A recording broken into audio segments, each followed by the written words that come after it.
இன்று ஒரு தகவல் சொல்வது திருமதி எம் கலா சரஸ்வதி. தலைப்பு: மதுரா நகருள் கண்ணன் கூனிக்கு அருள் புரிதல். அக்ரூரரிடம் விடைபெற்ற கண்ணன் நண்பர்களுடன் மதுரா நகருள் நுழைந்தான். மதுரா நகர் நவரத்தினங்களாலும் தங்கத்தாலும் வெள்ளியாலும் இழைக்கப்பட்டிருந்தது. மதுரா நகர்வாசிகள் கண்ணனின் அழகை காண ஓடோடி வந்தனர். கண்ணன் வேஷ்டி முண்டாசு சுற்றி மாடு மேய்க்கும் கூட்டத்தில் ஒருவனாக வந்தபோது மதுரா நகர் மக்களின் பல வண்ண உடைகளைக் கண்டு வியந்தான். தனக்கும் அதுபோல உடை வேண்டுமென நினைத்தான். என்ன செய்வது? எதிரே ஒரு துணி துவைக்கும் தொழிலாளியை பார்த்தான்.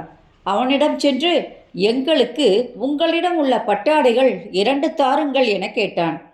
மலை காடுகளில் திரிந்து ஆடு மாடு மேய்க்கும் உனக்கு அரண்மனை பட்டாடையை தொடக்கூட தகுதியில்லை, அதை நீ அணிவதா? கோபத்தோடு, மரியாதையாக இங்கிருந்து சென்றுவிடு என்று கத்தினான். கண்ணன் அவன் தலையை அறிந்து எடுத்தான். இந்த செயலை கண்ட பணியாளர்கள் தங்களிடம் இருந்த விலை உயர்ந்த ஆடைகளை அங்கேயே போட்டுவிட்டு ஓட்டமாக ஓட அந்த உடைகளை பலராமனும் மற்றவர்களும் அணிந்து அரச பரம்பரை வம்சத்தவராக தோற்றமளித்தனர்.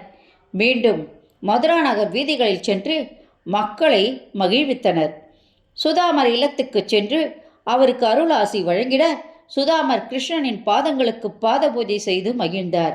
அங்கிருந்து மதுரா நகரில் சகோதரன் நண்பர்களோடு நுழைந்த கிருஷ்ணன் நறுமணமிக்க சந்தன கிண்ணத்தை கொண்டு வரும் திரிவக்ரை என்ற கூனியை பார்க்கின்றான்.